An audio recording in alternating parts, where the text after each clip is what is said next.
త్యాగం చేశాడు. త్యాగం జాతి కోసం చేశాడు. అలాంటి త్యాగాల ఫలితం ఈ రోజు మనందరం కూడా ఆలోచించుకోవాల్సిన అవసరం ఉంది. దీన్ని లాజికల్ గా తీసుకుపోయినప్పుడే ఆ మహనీయుడికి మనం అందరం కూడా ఘనమైన నివాళులర్పించిన వాళ్ళు అవుతాం. ఇప్పుడే మిత్రులను చూస్తున్నాను. ఈ డిమాండ్ ఎప్పుడూ ఉంటుంది, చేయాలి. ఎన్టీ రామారావుకి భారత రత్న ఇవ్వడం అనేది ఆయన్ను గౌరవించడం కాదు, దేశాన్ని గౌరవించుకోవడం, జాతిని గౌరవించడం.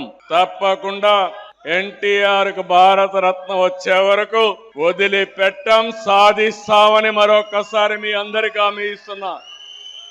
ఇది నా ఒక్కడి ఆకాంక్ష కాదు, తెలుగుదేశం పార్టీ ఆకాంక్షే కాదు, తెలుగు జాతి ఆకాంక్ష, భారతదేశంలో ప్రజల ఆకాంక్ష అని చెప్పి నేను మీకు తెలియజేస్తున్నా. అందుకని ఈ రోజు ఈ సందర్భంగా మీ అందరికి ఒకటే విజ్ఞప్తి చేస్తున్నా, ఆ మహనీయుని బాటలో పయనిద్దాం. ఆయన స్ఫూర్తి మనలో ఉంది. ప్రపంచంలోనే తెలుగు జాతిని నెంబర్ 1 గా చేసే బాధ్యత నాది. జూయిష్ కాదు, ఇంకొకరు కాదు, తెలుగు జాతి అవుతారు. భారతదేశంలో నెంబర్ 1 గా ఆంధ్రప్రదేశ్ తయారు చేసుకోవాలి. దానికి కూడా మీరందరూ సంకల్పం చేయాల్సిన అవసరం ఉంది.